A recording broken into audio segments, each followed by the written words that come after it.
Coming up on American Black Journal, we're looking at efforts to help the innocent men and women who were incarcerated for crimes they didn't commit. We're going to tell you about a fundraiser bringing awareness and support to the wrongly convicted. Plus, a Detroit nonprofit is celebrating 2 decades of transforming the lives of young people. Stay right there. American Black Journal starts right now. From Delta faucets to Behr paint, Masco Corporation is proud to deliver products that enhance the way consumers all over the world experience and enjoy their living spaces. Masco, serving Michigan communities since 1929. Support also provided by the Cynthia and Edsel Ford Fund for Journalism at Detroit Public TV. The DTE Foundation proudly supports 50 years of American Black Journal in covering African American history, culture, and politics. The DTE Foundation and American Black Journal partners in presenting African American perspectives about our communities and in our world. Also brought to you by Nissan Foundation and viewers like you. Thank you.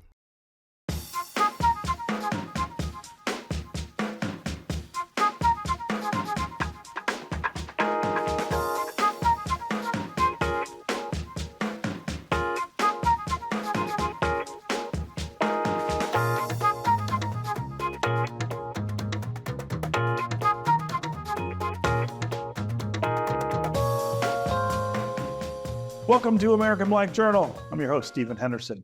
A study by the National Registry of Exoneration shows 2% to 10% of all convictions in the United States are wrongful convictions. Throughout the month of October, awareness and fundraising events take place all around the world in recognition of International Wrongful Conviction Day.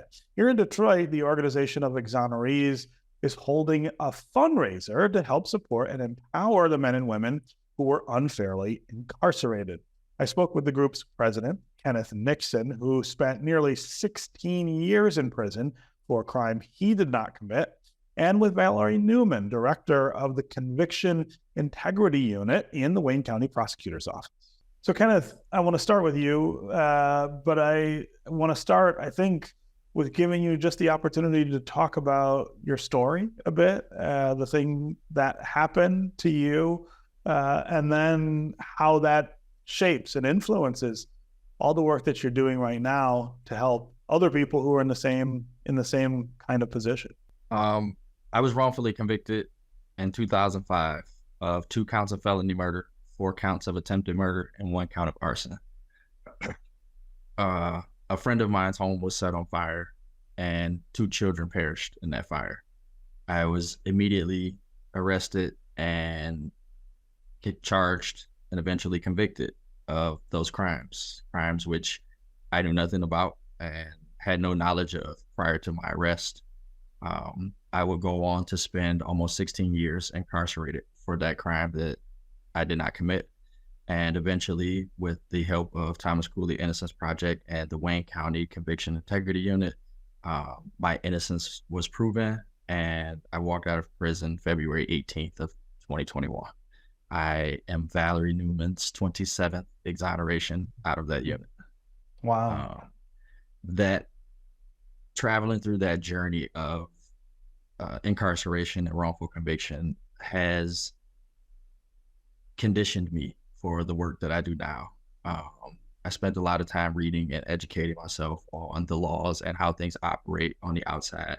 But the natural education came from how I was treated while I traveled through the system and learned, the failures of just how wrong and our system could be sometimes, and just how much human error takes place when we're operating a system such as the justice system. Yeah. Valerie, of course, it's beyond impressive that Kenneth points out that he was the 27th person that you were able to help in this way in 2021. Talk about why this is important in the context of where you work.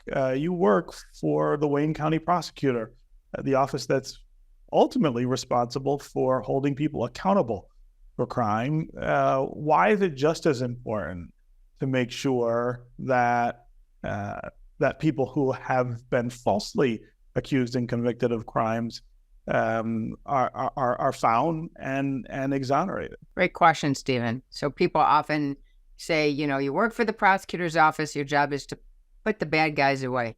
And I say to that, absolutely not. Our job is justice. A prosecutor's job, first and foremost, is always justice. And when an innocent person has been convicted of a crime, that does injustice on many, many levels. Obviously, the individual level can serve time for a crime he didn't commit. It does an injustice to him. It does an injustice to his entire family, his son who had to grow up without him, his mother who did not get to celebrate birthdays with him and other celebrations, and people who passed who he wasn't there to be able to support his family, and in a myriad of other ways that Ken was taken away from his family and his community. It does an injustice to the victims, because the victims deserve to have the person who committed the crime, especially in a case like this, such a heinous crime, a firebombing of a home where multiple people are living in that home and 2 people perished. That mother and those children who survived deserve to have the person who did that to them taken off the streets so they can't do it to another family. And it does an injustice to the entire community, because oftentimes people in the community know that the wrong person was convicted. We had one case where the victim's sister stood up in court and said in open court, "You have just convicted the wrong person. This man did not kill my brother." She knew it, and the whole community knew it, and it left a very dangerous predator out on the streets to commit additional crimes. So this work, I would say to any naysayer, is an integral part of any prosecutor's office, because we have an ethical obligation to do justice, and justice is not served when you incarcerate the wrong person. Yeah.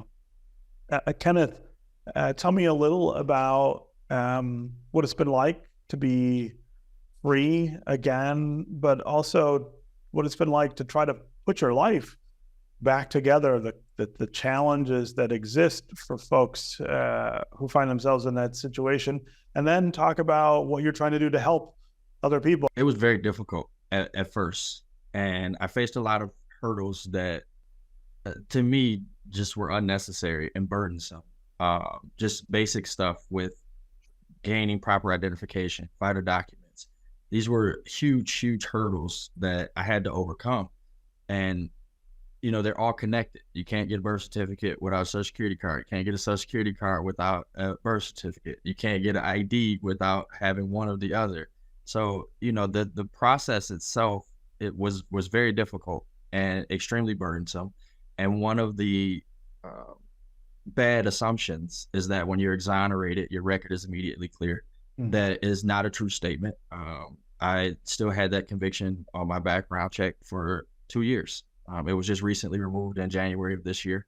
And, that's hard. It's hard to have to repeatedly explain to an employer why this error shows up on your background check, or when you're trying to get housing, or just trying to feed your family, right? These are all hurdles and barriers that create a level of instability in a person. It creates an insecurity because you're doing your best to be a citizen and try to reintegrate as much as possible. But there's so many systemic barriers that have been erected by society that it causes hardship for people. It causes unnecessary hardship. And, a person in my position, I came home and I had a lot of help, right?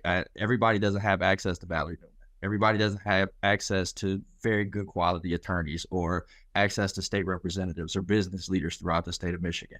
I had all of that, and it still took me months to gain just the basic information to become a citizen. I mean, let's look at the reality of things, right? Without an ID, you're not even a citizen of the state of Michigan. Without a birth certificate, you're not even a citizen of the state of Michigan. So I couldn't go anywhere without those documents, literally nowhere. So, it's hard for you to try to make a smooth transition when there's so many hurdles and barriers in place. The work that I do now, we try to highlight those systemic injustices because they are injustices, especially for people that have been wrongfully convicted. First, you take everything from me, and now I have to reprove to you that I'm the person that you've had in custody all this time in order to become a citizen of the community that you took me away from. So it gets very, very hard, but we try to bring as much awareness as possible. And we do that by building relationships with stakeholders and key players that make these decisions. And we try to bring to their attention just how difficult these barriers can be for someone returning to the community. Yeah. Valerie, it says in the statistics that 2 to 10% of all convictions in the United States are wrongful convictions. That may not sound like a big number, but it represents a lot of people. Yes, it's that's a lot of people. Very high error rate. Talk about how we bring that number down in addition to helping people who were wrongly convicted, to get their lives back together. Absolutely. I think a big part of conviction integrity units is not only to get the people who are wrongly convicted or innocent out of prison, but also figuring out what went wrong. How do we figure that out? And what can we put in place to make sure it doesn't happen? So, Stephen, I liken this to, would you get on a plane if out of every 100 planes that took off, 10 of them crashed? Nobody would fly. It would not be an acceptable error rate. So why do we have that as an acceptable error rate when we're taking people's liberty away? And most of the people that have gotten relief through this unit, my unit in particular, were sentenced to die in prison. They were sentenced to mandatory life sentence. So we are not just taking their liberty away, we are literally taking their life away. So I think it's very critical that people understand these are not one-offs. Oh, I read about this in the paper. There's been thousands of convictions. Here's one that went wrong. No, that's not true because there's so many cases. So right now we're working in this office to bring in an expert to do what's called a sentinel review.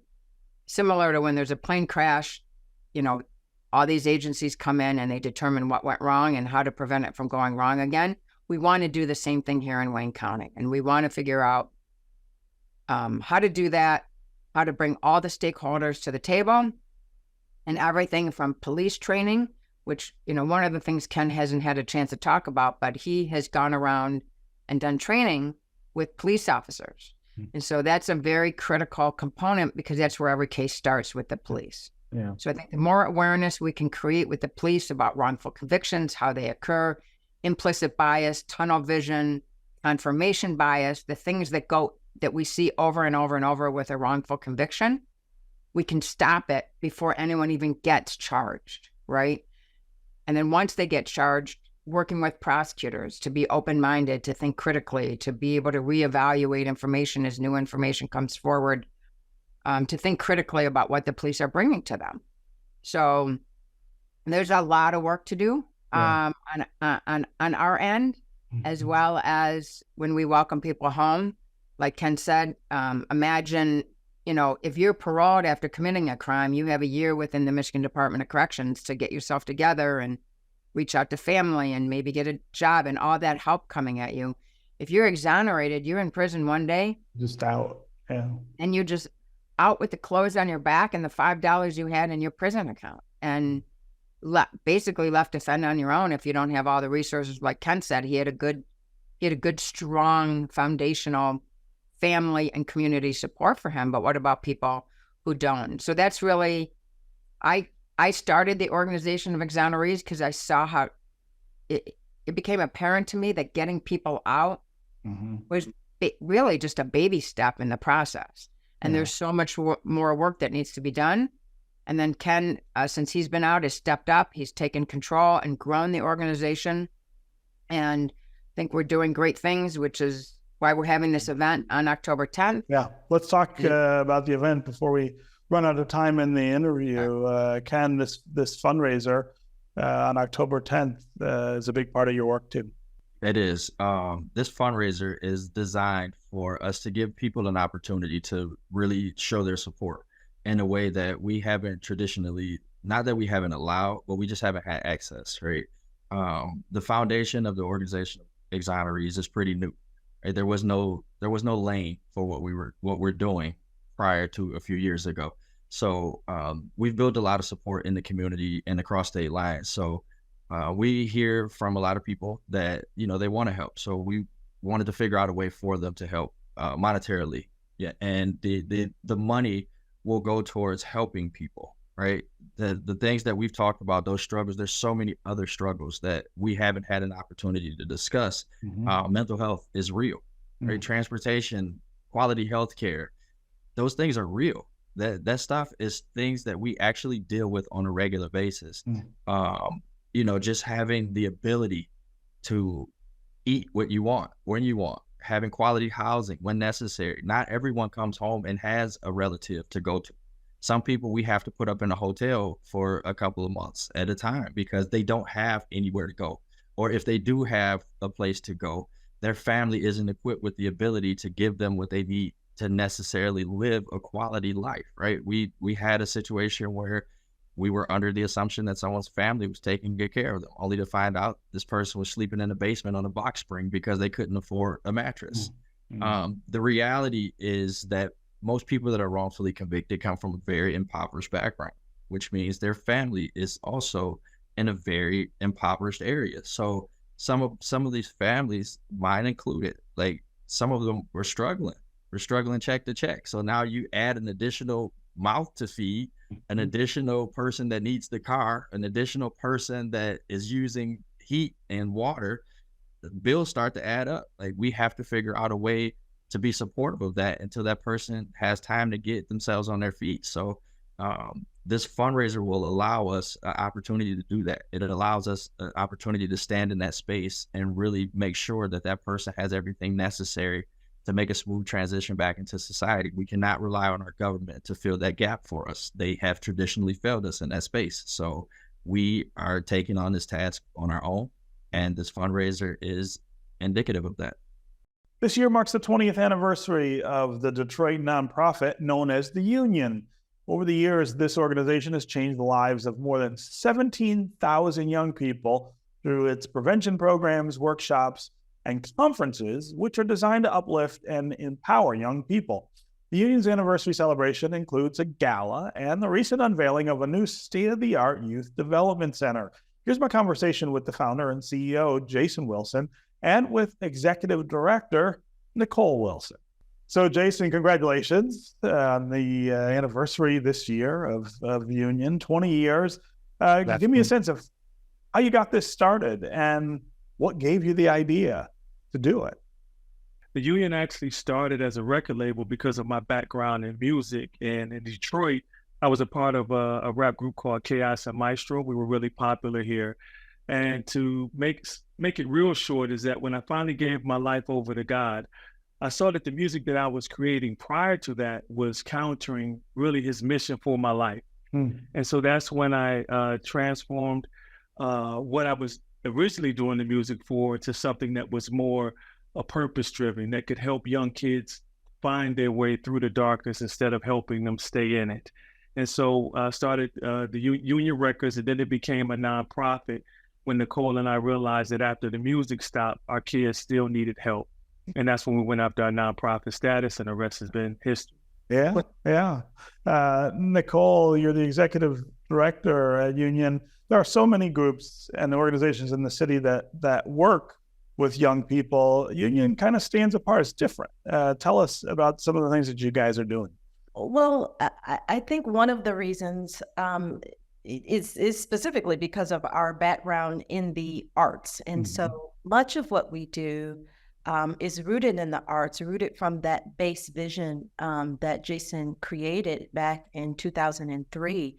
And so we offer our students, I call them our babies. It's hard for me not to say that. We offer our kids an alternative, right, to counter the negative messaging that they're bombarded with. And so giving them those technical skill sets in the arts, and technical skill sets in martial arts, and technical skill sets in things like workforce development, but also driving home the message of life skills application. I call it teaching them how to be good little people, And so while there are so many wonderful youth serving organizations in the city, I'm just really proud of the work that the Union has been able to do with, over 17,000 youth and families in our history of service. Yeah, yeah. Jason, I want to talk about young people today and the kind of things that you guys are seeing with young people and their needs, which I think are very different than they were 5 or 10 years ago, but they're even different than they were just 3 or 4 years ago because of the pandemic. And I'm always curious about organizations that work with young people, what they're seeing and what the needs look like now. That's a great question. We were just talking about in the Cave of Adullam just last week, how so many of the boys are holding on a lot of pressure. It's almost so you have a 12-year-old boy who has the pressure of a 40-year-old man. Wow. So when you have social media, like Stephen, when we went to school, we left whatever happened at school at school. Mm-hmm. Now it follows them because of their phones and social media. And I've had boys, I would ask them to do some of the simplest training techniques, and because they feel this pressure to perform that they can't make a mistake, they'll break down crying on the mat because we give them a safe space to really express how they're feeling. But think about all the boys who can't really release the emotional heaviness or the trauma that they've experienced. And thus we have, poor performance academically, or they end up doing something that lands them in a juvenile detention center. And so they're holding on to a lot of anxiety, again, just the pressure of having adult responsibilities. And I just tell our boys, be 12-year-old Eric or 12-year-old David, 11-year-old John. And they look at me like a light finally clicks on. And that's what I believe that the boys and our girls are dealing with. It's just unrelenting pressure in society for them. Yeah. Wow. Nicole, I want to talk about this new youth development center that Union is involved in and how exciting that is. We're so excited. It has certainly been a labor of love. We purchased the building in 2019, did about 7 or 8 months of renovation, moved in the building in January of 2020, moved out of the building in March of 2020 due to the pandemic, and our staff worked remotely for almost a year and a half, or a little more than that, in providing services with our school partner sites and in our community collaborative sites. And so we came back into the building in October of 2022 and started back up our renovations process, our second phase. We're just so excited to be able to finally open it up full service to the community. So, the building is equipped not only to provide our Cave of Adullam classes to our students, but also provide workforce development training classes. We have a multi-purpose classroom. We have a health and wellness room where we provide counseling and case management services to our youth and families.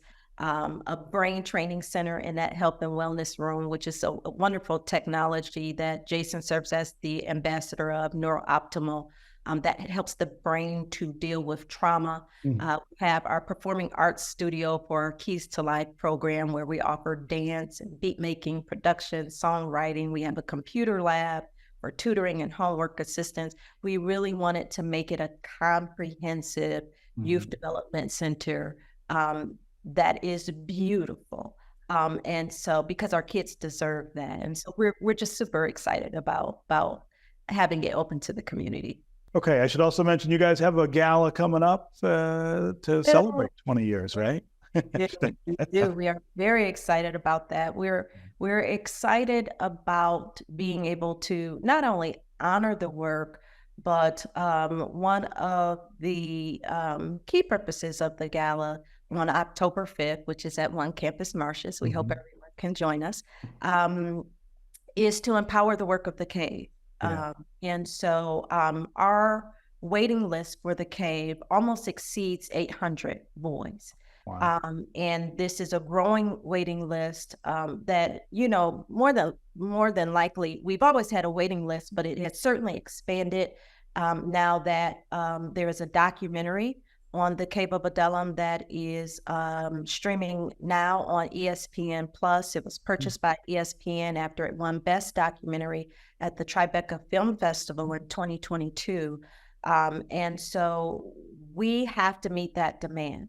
And so we're utilizing our 20th anniversary to bring light and awareness to that need, to expand the work of the Cave. It is such a monumental service offering that we provide to our young men in the community on a local level. But even past that, there's a national demand to scale the Cave, and we are working really hard to meet all of those needs. That's going to do it for us this week. You can find out more about our guests at AmericanBlackJournal.org, and you can connect with us anytime on social media. Take care, and we'll see you next time.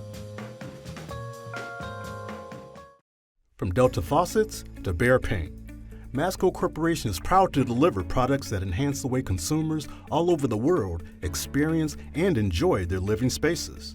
Masco, serving Michigan communities since 1929. Support also provided by the Cynthia and Edsel Ford Fund for Journalism at Detroit Public TV. The DTE Foundation proudly supports 50 years of American Black Journal in covering African American history, culture, and politics. The DTE Foundation and American Black Journal, partners in presenting African American perspectives about our communities and in our world. Also brought to you by Nissan Foundation and viewers like you. Thank you.